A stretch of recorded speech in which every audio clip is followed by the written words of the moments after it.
Hello students, geography में आपके 6 chapters हैं। उनमें से आपके 3 चैप्टर्स कंप्लीट हो चुके हैं।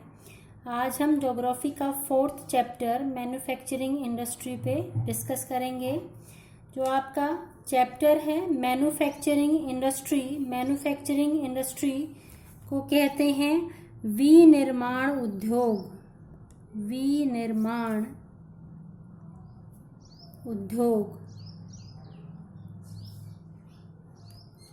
meaning manufacturing industries are those that engage in the transformation of goods, materials or substances into new goods using labor and machines.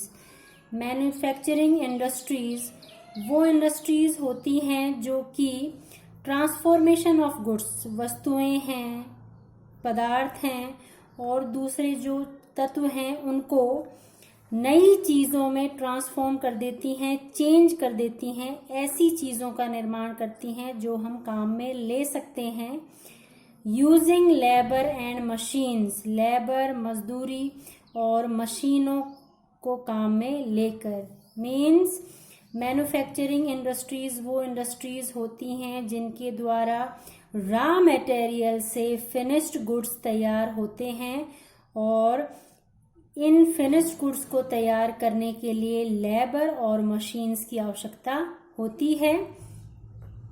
Industry transform raw material into finished products. उद्योग जो हैं, manufacturing industries जो हैं, वो raw material कच्चे माल को finished product, तैयार माल में चेंज कर देती हैं। जैसे शुगर बनाई जाती है किससे? Sugar can say.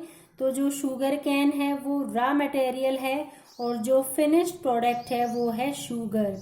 Cotton textile from cotton, cotton से, कपास से कॉटन टेक्सटाइल मीन्स कॉटन के कपड़े बनते हैं, तो वो फिनिश्ड गुड है और जो कॉटन है वो रॉ मटेरियल है। तो मैन्युफैक्चरिंग इंडस्ट्रीज वो इंडस्ट्रीज होती हैं जिनसे हम उपयोग में लेने वाली वस्तुएं प्राप्त करते हैं। जैसे आपके जो आयरन टूल्स हैं या फिर आपकी सीमेंट है या फिर शुगर है, टेक्सटाइल्स हैं, तो ये सारी चीजें हमें इंडस्ट्रीज से प्राप्त होती हैं।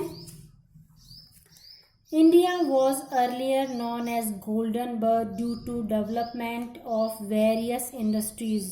इंडिया जो है वो गोल्डन बर्ड, सोने की चिड़िया कहलाता था और इसके पीछे रीज़न ये था कि हमारे देश में प्राचीन समय से ही जो उद्योग थे वो बहुत उन्नत अवस्था में थे और हमारे यहाँ से वस्तुएं दूसरे देशों में एक्सपोर्ट होती थी और उनके बदले में हमें गोल्ड, सिल्वर प्राप्त होता था।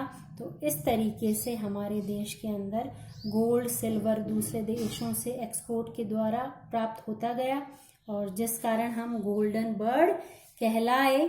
बट लेकिन हमारे देश में जब अंग्रेज आए, ब्रिटिश रूल जब यहाँ पे हुआ, तो जो गोल्डन बर्ड है ये क्ले बर्ड में यानी मिट्टी की चिड़िया में चेंज हो गई, क्योंकि जो यहाँ पे ओल्ड जो एंशियंट इंडस्ट्रीज थी अपने फायदे के लिए ब्रिटिशर्स ने उनको डिस्ट्रॉय कर दिया।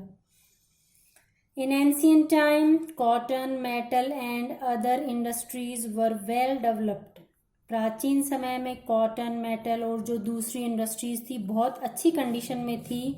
But due to exploitative policies of the British, लेकिन जो ब्रिटिशर्स की, जो अंग्रेजों की एक्सप्लॉयटेटिव नीति थी, जो शोषण करने की जो नीति थी, उसके द्वारा ऑल इंडस्ट्रीज वर बैडली अफेक्टेड। जो इंडस्ट्रीज थी वो बहुत बुरी तरीके से प्रभावित हुई and Indian economy were destroyed.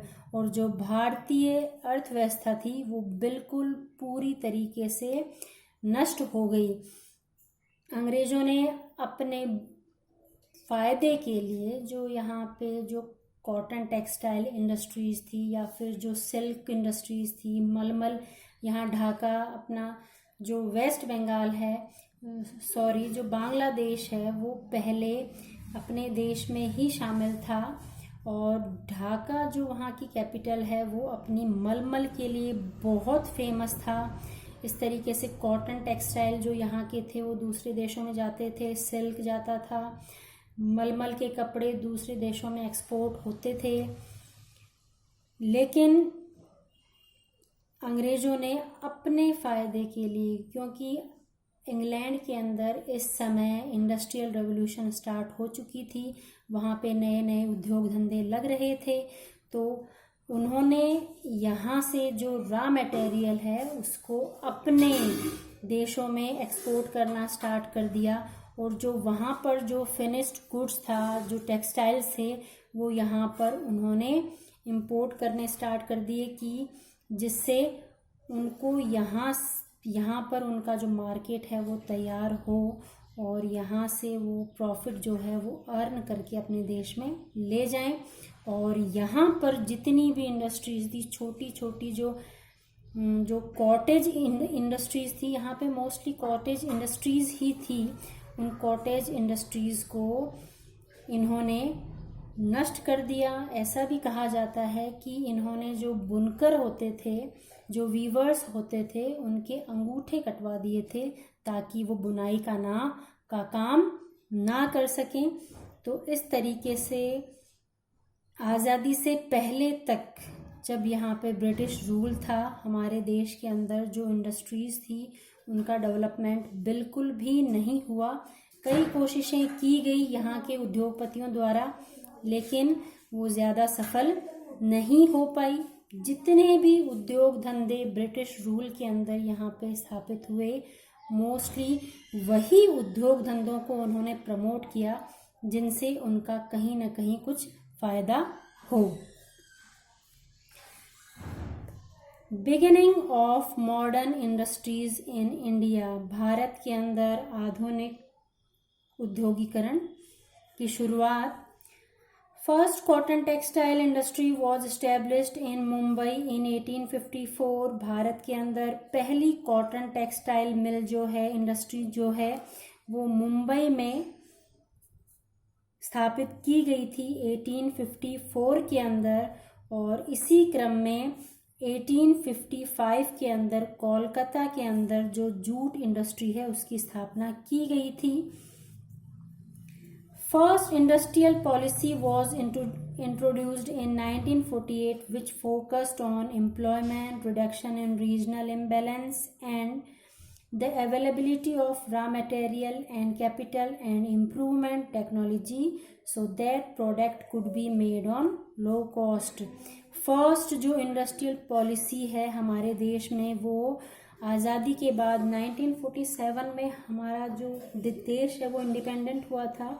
उसके बाद 1948 के अंदर हमारे यहाँ पर जो हमारे देश की पहली औद्योगिक नीति है उसको स्थापित किया गया था, विच फोकस, जिसके अंदर जोर दिया गया रोजगार के अवसर जो हैं वो लोगों को उपलब्ध हों, रिडक्शन इन रीजनल इम्बैलेंस, यानी जो क्षेत्रीय असंतुलन है उसको घटाया जाए, the availability of raw material. इसके अलावा ये भी देखा गया कि जो रॉ मटेरियल है वो पर्याप्त मात्रा में उपलब्ध हो, कैपिटल की उपलब्धता को देखा गया, एंड इम्प्रूवमेंट टेक्नोलॉजी, और जो टेक्नोलॉजी है उसको इम्प्रूवमेंट करने का प्रयास किया गया, जिससे अगर टेक्नोलॉजी इम्प्रूवमेंट होगी तो जो प्रोडक्ट्स हैं वो कम कीमत पर उत्पादित हो सकते हैं, उनका उत्पादन कम कीमत पर हो सकता है। जैसे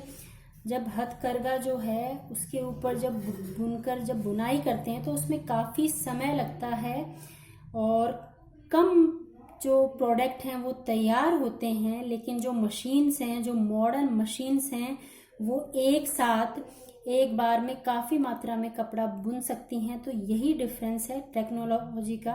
और टेक्नोलॉजी के अंदर जब एक साथ इतनी सारी चीज़ें बनती हैं, तो मशीन्स के थ्रू जब एक साथ इतनी सारी चीज़ें बनती हैं तो उनकी जो कीमत है वो कम रहती है।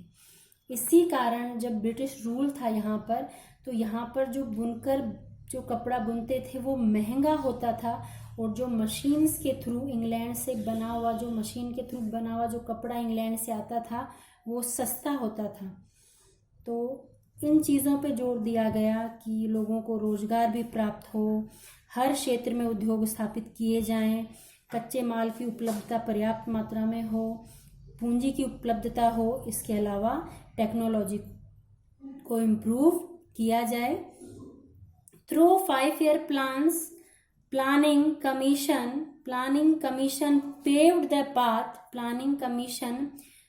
the path of industrial development। जो आज़ादी के बाद जो हमारे देश में 5-year plans बने, प्लानिंग उसके द्वारा प्लानिंग कमीशन जो था, योजना आयोग जो था, उसने ये कोशिश की कि हमारे देश का ज़्यादा से ज़्यादा डेवलपमेंट हो, इंडस्ट्रियल डेवलपमेंट हो। और जो 5-year प्लान्स हैं उनके अंतर्गत बहुत सारे उद्योगों की स्थापना की गई।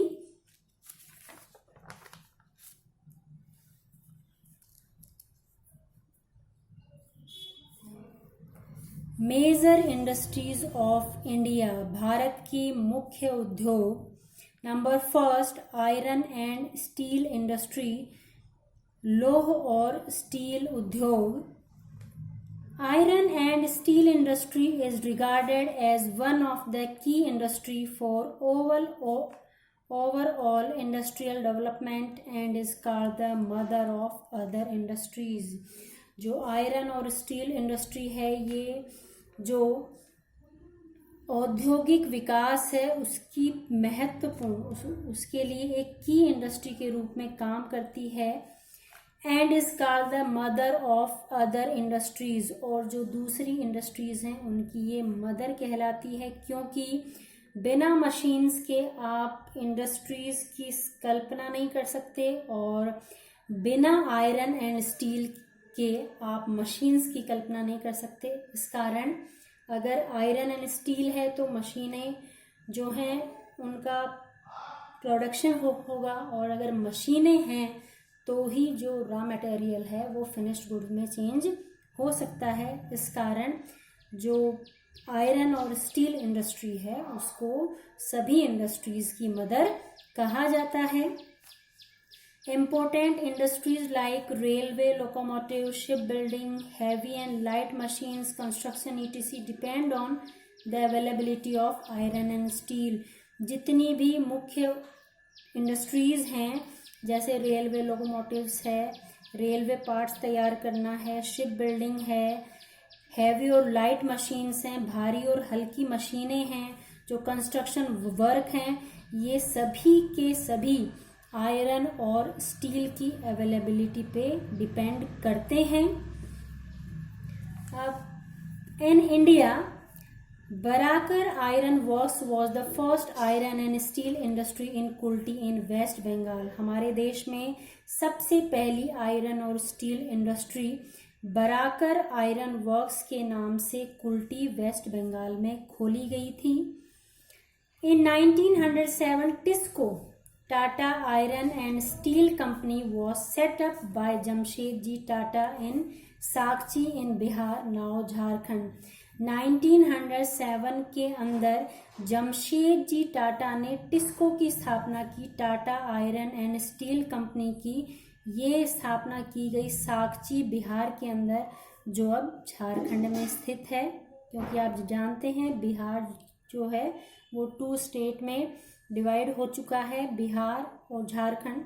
तो 1907 में बिहार झारखंड एक ही स्टेट था, बिहार। तो उस समय बिहार में ये स्थापना की गई थी और ये स्थान अब झारखंड के अंदर स्थित है। इसको Indian iron and steel company was established in Hirapur near Asansol, west Bengal in 1909। इसी क्रम में इसको की स्थापना हुई 1909 के अंदर, और ये जो कंपनी है ये हीरापुर और नियर आसनसोल के पास हीरापुर नामक स्थान पर वेस्ट बंगाल में ये खोली गई। In 1937 steel corporation of Bengal was set up in Burnpur. 1937 के अंदर स्टील कॉरपोरेशन ऑफ बंगाल की स्थापना की गई बर्नपुर के अंदर, और बाद में जो कुल्टी की फैक्ट्री है और जो बर्नपुर जो इंडस्ट्री थी उसका इसको के अंदर मर्ज कर दिया गया। SAIL steel authority of India, SAIL जो है वो steel authority of India was established in 1973। SAIL की स्थापना 1973 के अंदर की गई थी और इसकी स्थापना जो आयरन और स्टील इंडस्ट्रीज हैं इनके डेवलपमेंट के लिए ये स्थापना की गई है। जैसे गैल है, gas authority of India limited, इसी तरीके से सेल जो है वो steel authority of India limited है जो कि इनके डेवलपमेंट के लिए काम कर रही है। India is the world's third largest consumer of steel after China and America. India जो है वो चाइना और अमेरिका के बाद स्टील का तीसरा सबसे बड़ा उपभोक्ता देश है। Steel industry contributes about 2% in GDP. इसके अलावा जो स्टील इंडस्ट्री है वो हमारे देश की जीडीपी के अंदर 2% कंट्रीब्यूट कर रही है। It provides employment to about 6 lakh people और इसके अलावा लगभग 6 लाख लोगों को ये रोजगार प्रदान कर रही है iron and steel industry. Thanks. Next lecture में हम जो आयरन एंड स्टील इंडस्ट्रीज हैं हमारे देश में मेन, जैसे बोकारो है, दुर्गापुर है, राउरकेला है, इन पे डिस्कस करेंगे। Thanks for watching this video.